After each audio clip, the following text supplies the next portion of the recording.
Dernier temps fort sur cet espace. Conférence au cœur de cette belle édition 2025 du salon Prodenpac. Troisième table ronde des fédérations Osons innover et communiquer. J'ai le plaisir d'appeler quatre intervenants. Carole Fonta, directrice générale d'Alliance Carton Nature. Caroline Chaussard, directrice développement durable Polivia. Oscar Rojo, responsable développement Evolis, et Karen Desbouis, déléguée générale Carton Ondulé de France. Chaque jour, en fin d'après-midi, milieu d'après-midi pour ce troisième jour du salon, un rendez-vous met à l'honneur l'expertise des associations professionnelles, syndicats, institutions présents sur le forum des fédérations. Une quinzaine de fédérations présentes sur cet espace avec des prises de parole qui ont eu lieu effectivement très riches en enseignement, une vitrine des innovations. L'idée, évidemment, c'est de croiser les expertises, de créer des synergies en toute complémentarité.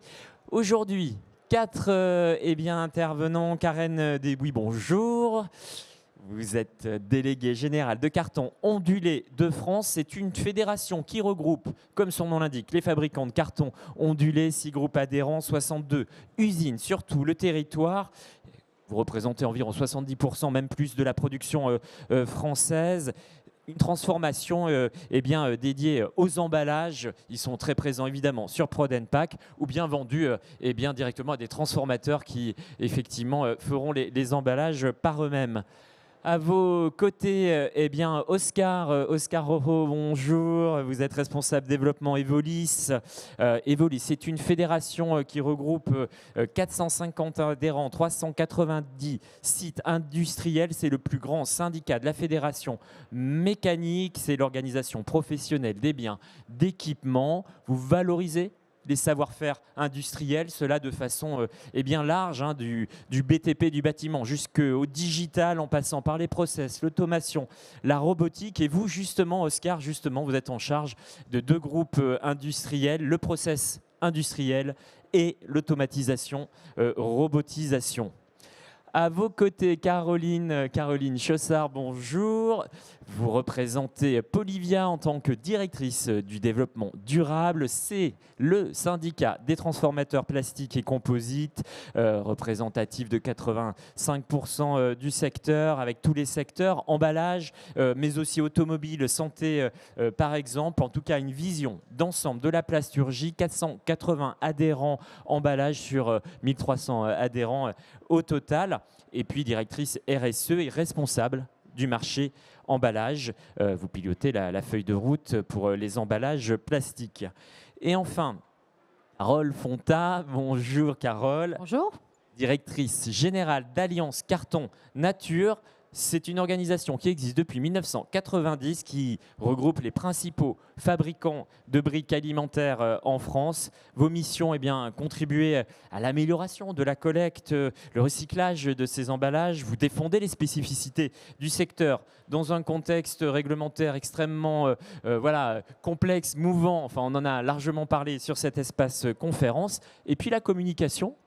Ça fait partie de vos attributions et ça va être l'objet de votre intervention aujourd'hui. Une table ronde qui a été pensée, on aurait presque pu dire dans la continuité de l'intervention précédente avec Laura Lange, qui mettait en avant les grandes mutations du digital au regard des enjeux de management. Mais ce que nous vivons, vous le savez, c'est la montée en puissance de l'usage social d'Internet qui nous transforme dans un moment que certains qualifient de post-vérité. Ça veut dire quoi? Ça veut dire que tout simplement, certes, on connaît les fake news qui peuvent proliférer sur les réseaux sociaux, qui n'arrêtent pas de se multiplier, mais quelque part on vit aussi un basculement encore plus profond, et c'est le règne de l'émotion. C'est une société où d'une certaine façon la croyance vaut plus que la preuve et où l'émotion peut prendre le pas sur le raisonnement. Dans cet univers impitoyable façonné par de plus en plus les algorithmes, effectivement ce qui circule n'est pas le vrai mais le vraisemblable. Alors, qu'est-ce que, face à ce constat, on peut tirer comme enseignement en tant que représentant d'une fédération? Est-ce qu'on vit heureux, on vit caché, on ne bouge pas? Ou est-ce qu'on ose innover et communiquer? Alors, à vous la parole. Carole, première réponse. Merci. Alors, je pense que non, on ne vit pas caché. Enfin, de plus en plus, l'important, c'est de communiquer. Nous, notre démarche, elle est née justement en octobre 2023. On s'est dit qu'il fallait qu'on fasse un peu le bilan de tout ce qu'on avait fait en termes de communication jusqu'à maintenant. Donc, on s'est associé avec une belle agence, l'agence Edelman. Je la cite parce qu'ils ont fait un boulot remarquable pour justement, s'interroger. On est allé interroger nos clients. Donc, qui sont les gens qui mettent des produits en briques, du lait, des jus, des crèmes. On est allé interroger ce qu'on appelle l'OKOL, en fait, c'est toutes les parties prenantes, pour savoir ce qu'ils pensaient de la brique, ce qu'ils pensaient de notre collectif, comment on communiquait, quelles étaient leurs attentes. Donc, ça, déjà, c'était une démarche importante. Et en fait, il en est ressorti plusieurs conclusions. Déjà, la première, c'est que sur les sujets recyclage, qui sont quand même des sujets qui animent beaucoup les choses, notamment en termes de réglementation aujourd'hui, on s'est rendu compte qu'on avait beau exister depuis 1990, oui. Il y avait encore des gens qui ne savaient pas comment on triait bien ce que devenait une brique une fois qu'on l'avait déposée dans la poubelle jaune. Donc, il y avait une méconnaissance. Il y avait souvent aussi beaucoup d'a priori.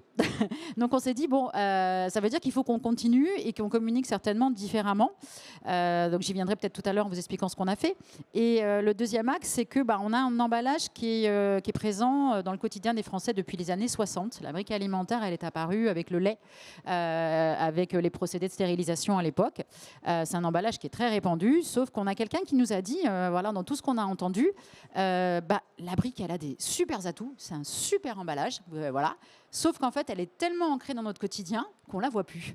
Et c'est vrai que c'est un emballage qui fait on sait qu'il est plutôt apprécié, mais qui fait ni bruit positif ni bruit négatif. C'était flat. On regardait ce qui se passait sur les réseaux, il y avait rien. Donc on s'est dit, ok, donc ça veut dire qu'il faut qu'on continue à communiquer, qu'on communique différemment.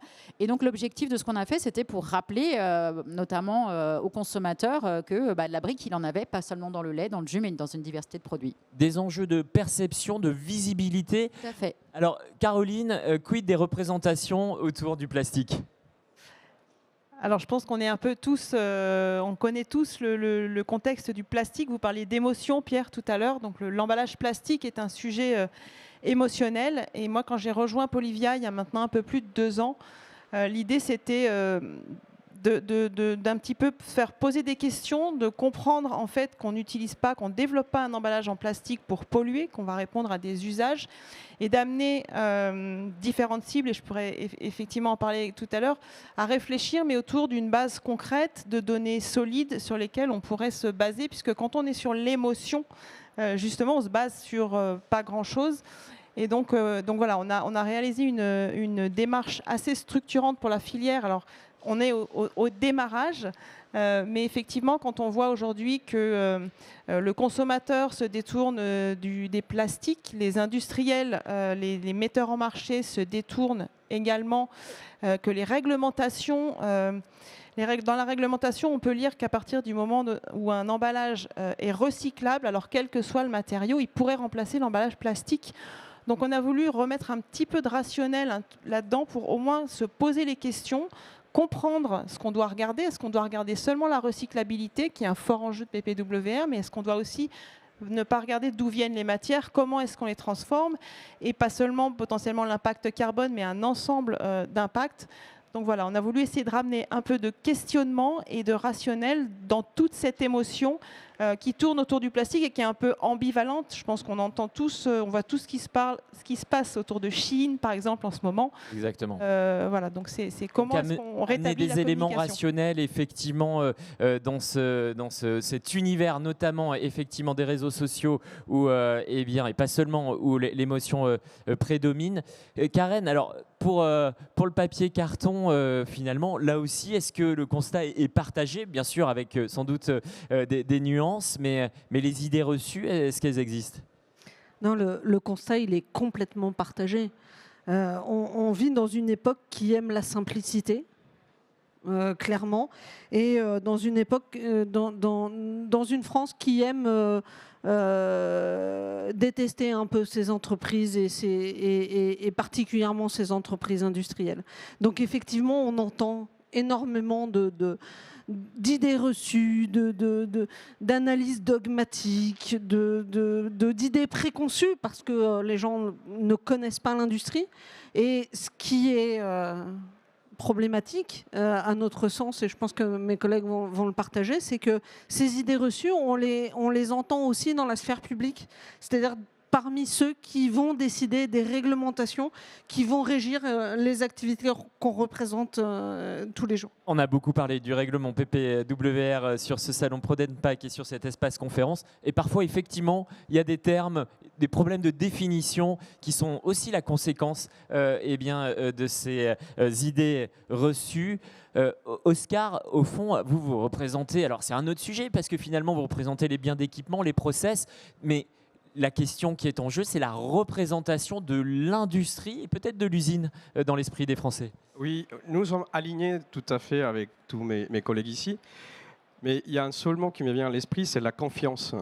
Chez Evolis, c'est promouvoir, accompagner et valoriser le travail des fabricants français des machines. Donc il faut quelque part renforcer la confiance auprès des pouvoirs publics, comme disait Karine, pour justement valoriser les temps au niveau des industriels et des fabricants de machines sont hyper longs. Donc, et quand on va changer régulièrement des normes, des règles, ça vient justement contrer les développements et le savoir-faire, pas le savoir-faire, mais la stratégie de développement de nos industriels. Et c'est là où justement le travail de notre organisation professionnelle était de mener cette communication et quelque part aux plus hautes sphères des affaires publiques par des actions comme des colloques que nous avons réalisés en mars 2025. Et en 2021, il y a eu le premier, donc à Bercy. Donc c'est là où on va pouvoir attirer aussi l'attention des pouvoirs publics et dire faites-nous confiance. Ouais, effectivement. Oscar, alors j'en profite à des petits clins d'œil pour signaler que vous êtes d'origine mexicaine. Bravo pour votre français parce que c'est vraiment excellent. Effectivement, je retiens le mot confiance, le mot rationalité. Carole, je reviens vers vous. Au regard des constats qu'on vient de dresser, qu'est-ce que vous avez mis en œuvre comme opération emblématique ? Alors, on parlait tout à l'heure de recyclage. On s'est rendu compte qu'effectivement, il y avait beaucoup d'idées reçues. Je pense que c'était un mot aussi qui revenait pas mal, comme disait Karine notamment. Et on s'est dit il fallait quand même qu'on rétablisse un petit peu les choses. Parce que oui, il y avait de la méconnaissance, mais parfois, il y avait beaucoup d'idées reçues, d'idées fausses. Donc, on a fait 2 démarches un peu différentes mais complémentaires. Déjà, on a sorti un petit document qu'on a appelé le vrai du faux sur le recyclage de la brique et qu'on a adressé donc à tous les gens qui s'occupent de la collecte, du tri, du recyclage sur le territoire. Et puis finalement, on se rend compte que moi, j'ai fait des visites dans les centres de tri où on croise des gens et finalement, on s'est rendu compte que le document, il était aussi adapté au grand public, donc c'est bien. Et on a joué la carte de la transparence. Alors, ça a été un énorme travail parce il a fallu qu'on regroupe toutes les données. Donc, on est parti de données qui n'étaient pas forcément les nôtres, mais qui étaient de données officielles. On a mis toutes les choses dans ce petit document. Notamment, on entendait souvent dire la brique, c'est un multicouche, il y a du carton, mais pas que du carton, donc ça va être super compliqué à répondre. Donc, pour ceux qui pensent encore ça, la réponse est là-dedans. C'est pas le sujet. Mais voilà, donc ça, c'était la première démarche. Et c'est devenu un vrai outil de référence. Et l'objectif, c'était aussi que... donc, on a des éco-organismes qui communiquent auprès du grand public, mais on a aussi les collectivités qui sont au quotidien de ces sujets-là et qui communiquent auprès des gens. Et on leur a donné des outils avec des infographies, des chiffres clés pour qu'elles puissent se l'approprier.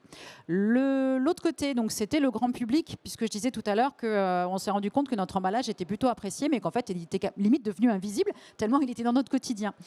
Donc là, tout le travail a été de se dire comment est-ce qu'on remet un petit peu la brique. On rappelle aux gens que elle a des atouts, de rappeler ses atouts, avec un peu de fun idéalement. Donc on a suivi les recos de l'agence qui nous a fait réaliser une web-série en 5 épisodes avec des influenceurs.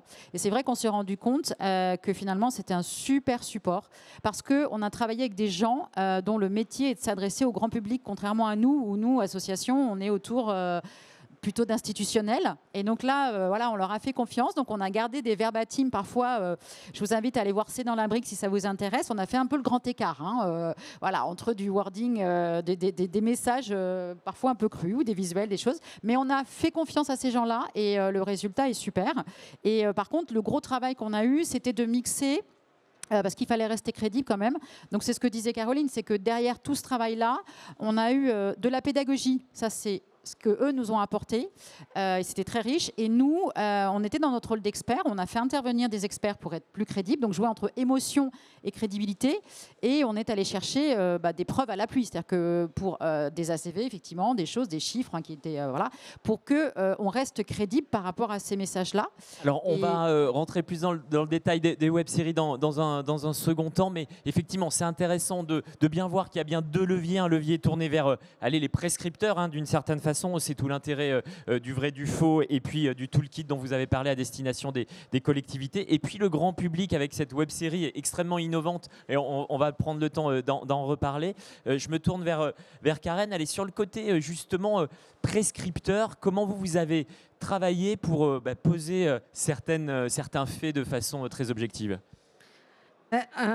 En fait, il s'est trouvé que, on en a parlé hier, et je pense que vous en avez tous parlé beaucoup pendant ce salon. Pendant 18 mois, on a négocié âprement un règlement européen sur les emballages et les déchets d'emballage. C'est pas terminé, si. Et le travail n'est pas terminé, il y a encore beaucoup de choses à faire. Et pendant cette période, on a été confronté à beaucoup d'idées reçues, beaucoup de dogmes. Et vous savez, le travail d'une fédération, c'est aussi d'aller expliquer nos industries à la puissance publique, à ceux qui font la réglementation. Et on retrouvait tous ces dogmes-là, on retrouvait tous ces éléments chez les clients, etc. Et comme le rôle d'une fédération, c'est d'accompagner ses adhérents, d'expliquer les choses, très naturellement, on récupérait ces questions et puis on rédigeait des réponses. Et un jour, on s'est dit, tiens, toutes ces réponses, il faut quand même qu'on en fasse quelque chose. Il faut qu'on arrive à porter ce message, à ramener de la science dans le débat. C'était vraiment notre objectif, ramener de la science dans le débat. Et puisque le débat tournait aussi souvent beaucoup autour des problématiques de réemploi versus recyclage, on s'est donné l'objectif de réemployer des mots de vérité. Et comme on travaille dans le papier carton, on en a fait un livre. On n'est jamais mieux servi que par ses propres adhérents. Et donc, c'est un livre qui a été édité fin 2024. Des vérités, des nuances. On tord le cou aux légendes urbaines. C'est bien ça?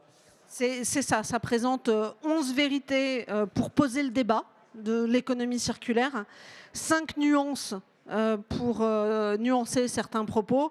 Et surtout 14 légendes urbaines pour vraiment stopper la confusion. Donc vous y trouverez à l'intérieur des informations sourcées, chiffrées, avec des références externes. Et vraiment, on a essayé d'être le plus sérieux possible pour expliquer que non, on ne coupe pas des arbres pour fabriquer du papier. Non, les emballages alimentaires sont recyclables, on peut les recycler, etc. etc. Caroline, pour Polivia, dans ce même état d'esprit, ramener de la science, de la raison, des faits objectifs, c'est une démarche structurante que vous avez engagée. Exactement, enfin, c'est ce qu'on a essayé de faire en tout cas en 2 temps. D'abord pour pouvoir communiquer comme on l'a dit, on a voulu s'appuyer sur de la donnée et on a voulu s'adresser à la fois au grand public, à la fois à nos clients qui sont les donneurs d'ordre et puis d'entrer dans le débat public puisque je partage aussi le constat que voilà, les gens qui dessinent les lois sont aussi proies parfois à quelques idées reçues. Et donc on a travaillé avec un cabinet qui s'appelle Cantis sur une étude ACV qui compare 130 emballages. Il y avait une condition au départ de cette étude, c'était de travailler sur tous les matériaux d'emballage, de travailler sans biais sur les emballages plastiques et de s'appuyer sur des données qui sont publiques et disponibles. Nous, on a attaqué cette étude en se disant finalement, elle va avoir 2 objectifs. D'abord, de repositionner les emballages les uns par rapport aux autres, puisqu'on a remis aussi l'usage au centre du débat, puisqu'en fait, on peut pas répondre à tous les usages avec chaque matériau. ou en tout cas, voilà, on est plus ou moins adapté. Et donc, on a regardé tous les matériaux. C'était une demande du cabinet, puisqu'on a de la chance, quand on parle plastique, même s'associer parfois aux matériaux plastiques, ça peut être compliqué pour un partenaire. Et donc, il nous a dit, ben, moi, je vais travailler un projet, mais je voudrais le travailler sur tous les matériaux. Et si vous voulez en faire votre feuille de route et comprendre là où sont les opportunités, là où sont les risques, ce sera voilà, ce que vous pourrez faire dans un second temps. Donc, on vient de mettre à disposition une étude qui s'appelle « Emballage en transition ». Et dans laquelle, effectivement, on tire à partir des données qu'on a étudiées, tous les cas d'emballage étudiés également. Les plastiques, on est content d'apprendre qu'ils ont un avenir, hein, les emballages plastiques. Ils ont des fonctionnalités particulières qui répondent à certains usages.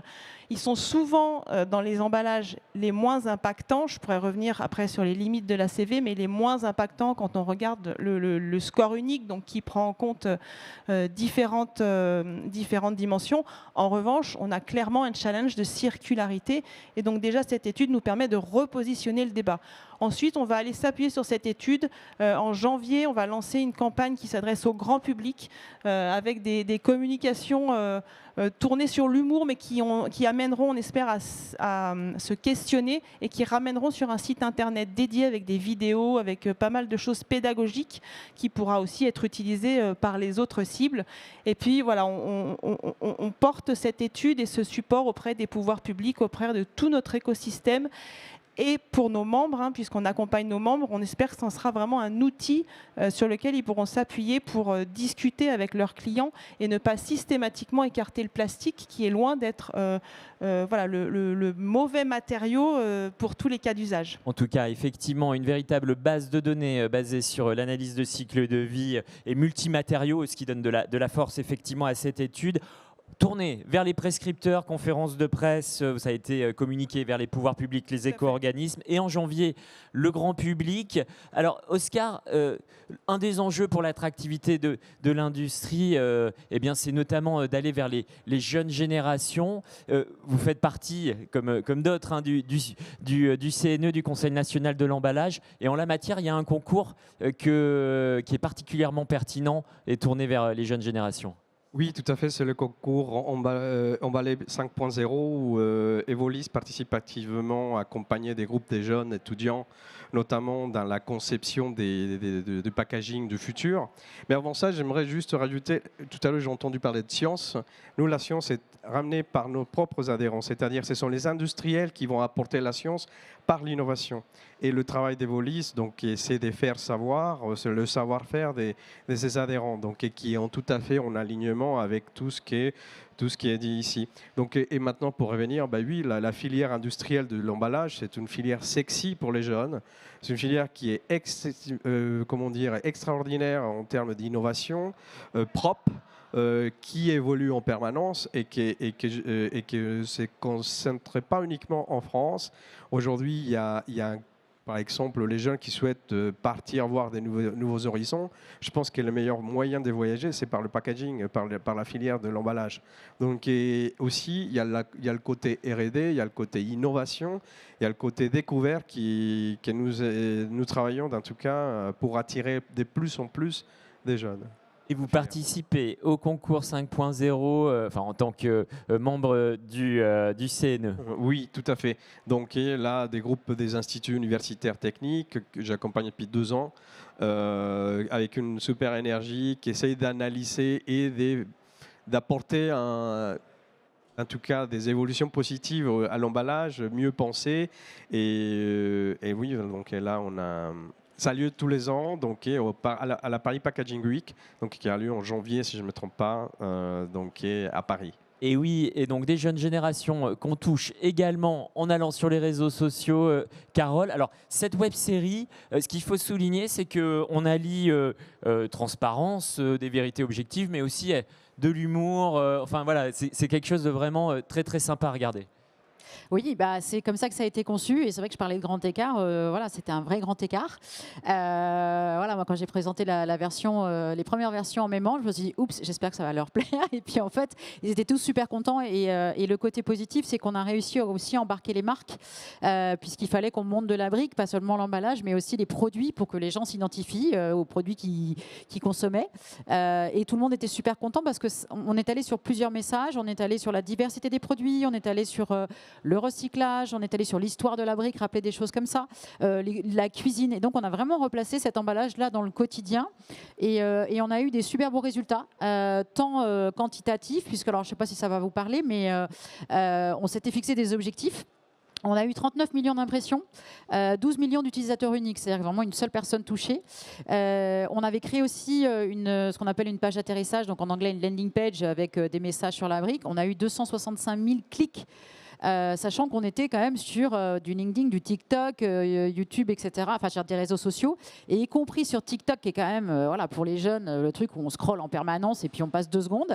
En fait, les gens sont allés voir les vues. On a eu 7,7 millions de vues. C'est-à-dire que si on prend les utilisateurs qu'on a touchés et qu'on ramène à ceux qui sont allés jusqu'au bout pour aller cliquer sur la page et aller voir, c'est un taux de transformation de 64%, là où en général, on est plutôt, quand on a 40, on est très content. Une des clés, c'est de miser sur des personnalités, des influenceurs, notamment, il y avait Justin Bizou, le chef Enzem. Oui, on n'avait pas un budget, on n'a pas pris les stars des réseaux sociaux, hein, on n'avait pas les moyens.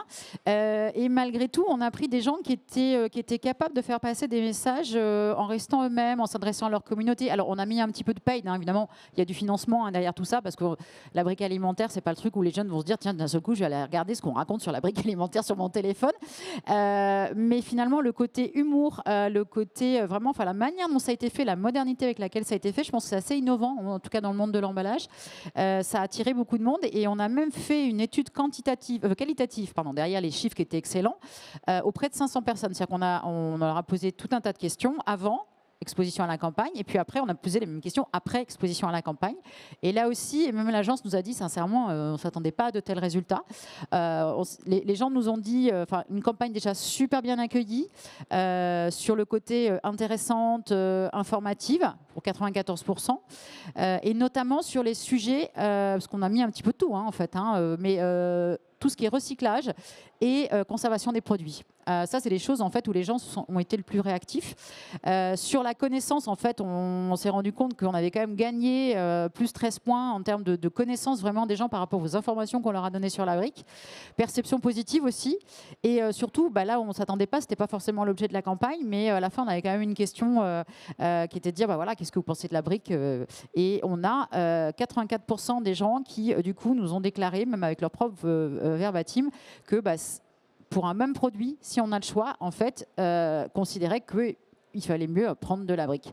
Et ça, c'est plus 21 points quand même post-exposition par rapport à avant-exposition. Ce qui veut dire qu'il y a des choses qui ont fonctionné avec en plus un vrai intérêt pour aller... on s'est rendu compte que les gens n'avaient pas décroché. Ce qui fait qu'on avait quand même 5 épisodes qui étaient complètement différents, mais les gens ont continué dans l'intérêt et sont allés jusqu'au dernier épisode, ce qui a montré l'intérêt global pour cette campagne et sa construction. Et j'entends qu'il est possible de changer effectivement les représentations. Allez, on est dans les bilans un peu des opérations. Karen, alors c'est tout à fait effectivement une autre modalité, mais sur la publication de l'ouvrage sur les vérités clés, quel bilan ?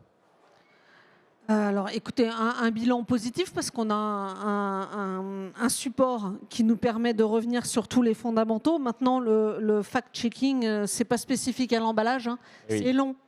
C'est beaucoup plus long de rétablir des vérités que d'entendre et d'émettre des idées reçues. Donc c'est très long et évidemment, on n'est pas au bout. Par contre, on avance. On a maintenant des choses concrètes pour affirmer un certain nombre de choses. On va passer à l'étape suivante. Je vous l'ai dit, on avait beaucoup posé nos réponses sur des faits, des chiffres, des rapports extérieurs.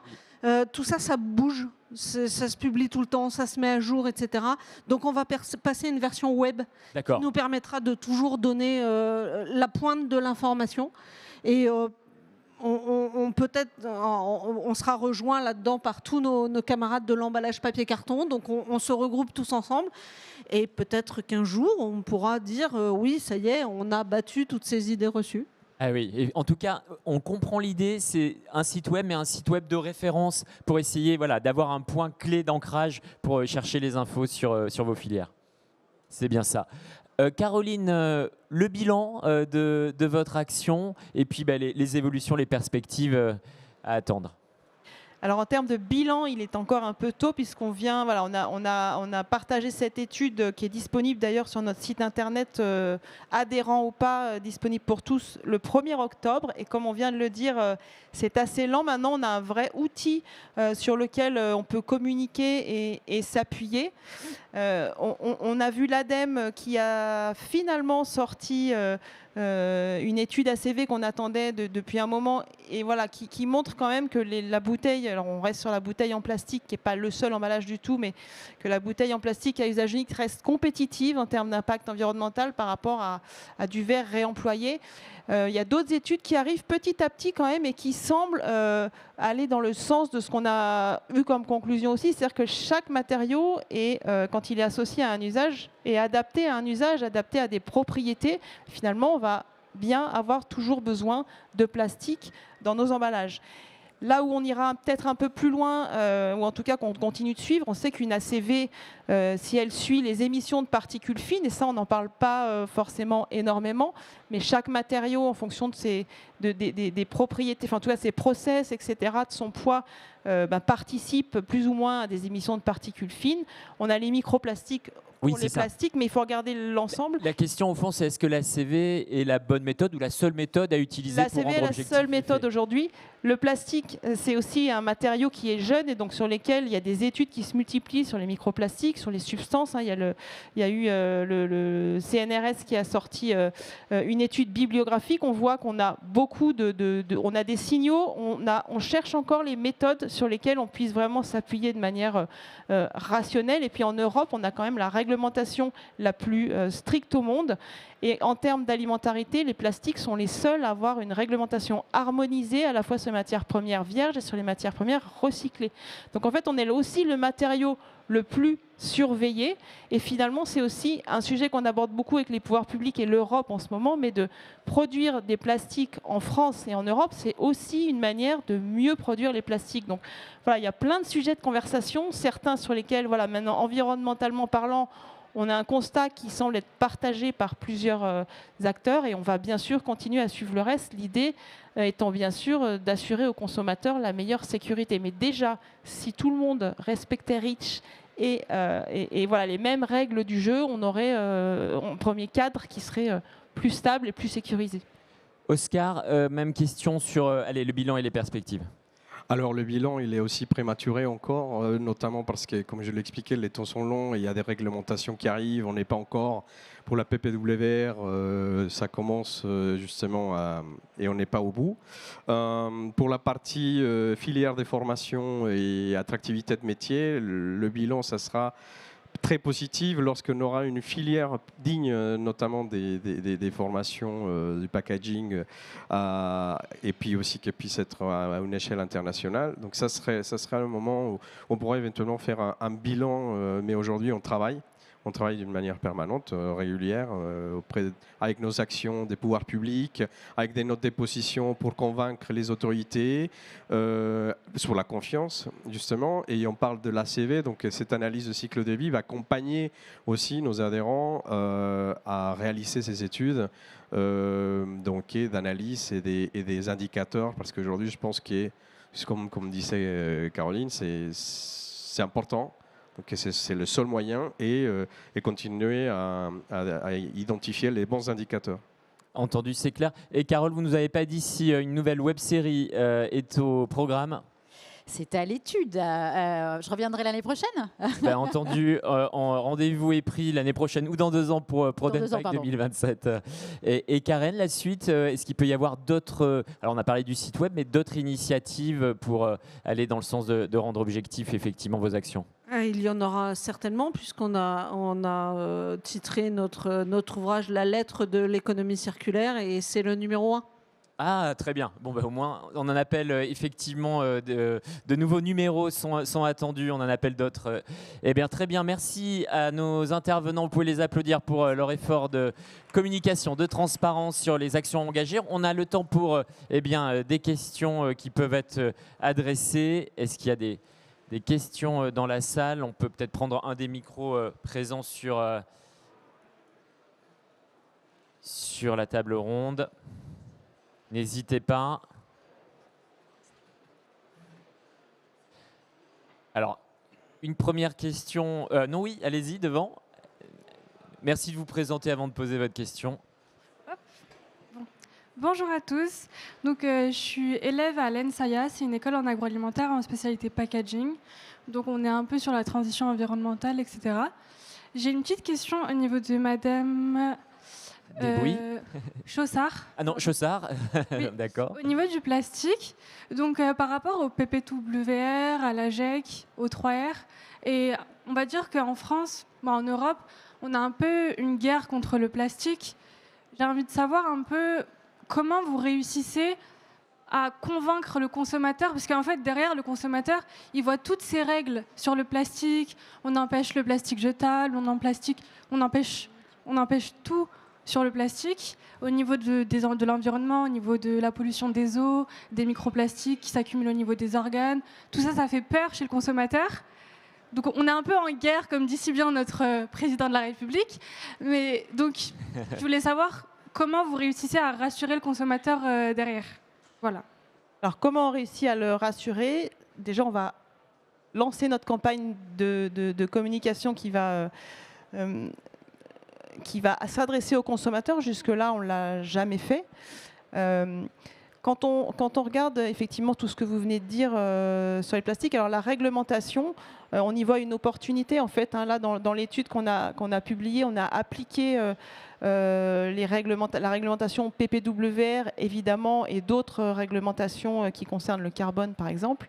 Les matériaux plastiques, grâce à cette réglementation, ont on va dire la plus grande progression devant eux en termes d'intégration de matières recyclées, avec le réemploi, avec évidemment le recyclage. Aujourd'hui, on dit qu'on ne sait pas recycler les emballages plastiques. On sait techniquement le faire à 80%. Le sujet, c'est la collecte. On a un taux de collecte qui peut tomber, par exemple, à 30% dans certains endroits. Donc, on a vraiment un sujet déjà de collecte pour pouvoir assurer la circularité. Ensuite, tout ce qu'on entend sur les microplastiques, les substances, toutes les études, aujourd'hui, on suit ce sujet de très près. Je ne veux pas du tout incriminer mes copains à côté, mais l'objectif, c'est aussi de s'intéresser peut-être à tous les mêmes sujets sur tous les matériaux et de s'y intéresser de manière un peu globale. Ce sont des sujets qui sont récents. Donc sur les microplastiques, par exemple, nous, on travaille avec le Centre technique de la plasturgie, qui est le CTI-IPC, qui est notre centre de recherche. On pousse à ce qu'il y ait des méthodes qui soient validées et reconnues par tous. Quand on analyse les microplastiques, on en trouve, mais parfois déjà le protocole qu'on utilise, en tout cas, ajoute plus de microplastiques que la chose qu'on utilise dans le protocole. Donc on a vraiment un travail, les microplastiques. Il y a plusieurs tailles de microplastiques, c'est super complexe à regarder. Donc nous, on suit ça de très près. Évidemment, le jour où il y a une méthode qui permet d'évaluer les fuites de microplastiques, on le fait. À partir du moment déjà où on est circulaire, où on fait en sorte d'avoir le moins d'emballage dans la nature, on travaille aussi pour avoir le moins de microplastiques dans la nature. Donc ça, c'est un sujet qui est récent. Et en ce qui concerne les substances, que je disais tout à l'heure, oui, il y a des substances. On n'est pas la seule industrie à utiliser des substances chimiques. Et là encore, en fait, on voit beaucoup d'études. Et nous, ce qu'on aimerait, c'est que même les chimistes, je disais, il y a le CNRS qui a réalisé une étude bibliographique qui a duré 2-3 ans. Il y a plein d'études et effectivement, on pourrait appliquer le principe de précaution et se dire, OK, on supprime tous les plastiques. Maintenant, est-ce qu'on est capable de s'en passer complètement? Non. En Europe, on a un règlement qui est super strict, à la fois sur les substances, à la fois sur l'alimentarité. Je peux faire un petit parallèle avec Chine, ça va peut-être vous parler autant que TikTok. Ouais, on parle. Récemment, il y a 200 000 colis qui ont été analysés avec 80 non-conformités. L'objectif, en fait, nous, ce qu'on se dit, c'est si on supprime le plastique en Europe, de toute façon, on va l'importer. puisqu'on ne pourra pas s'en passer. Donc, c'est plutôt de voir comment est-ce qu'on fait du meilleur plastique et de suivre de très près les nouvelles méthodes, de voir si à un moment donné, on nous dit il faut arrêter complètement les PFAS. Enfin, on entend parler de PFAS, on entend parler de plein de choses. Oui. Ça, c'est des sujets évidemment qui sont sur la table. Et nous, on a des industriels qui sont déjà en train de les substituer. C'est même pas tellement un sujet de PFAS en fait, le plastique, puisque ça apporte de l'imperméabilité, etc. Donc, il faut suivre, il faut avoir des méthodes sur lesquelles on peut s'appuyer et que tout le monde mesure les choses avec la même méthode. Donc, rassurer le consommateur.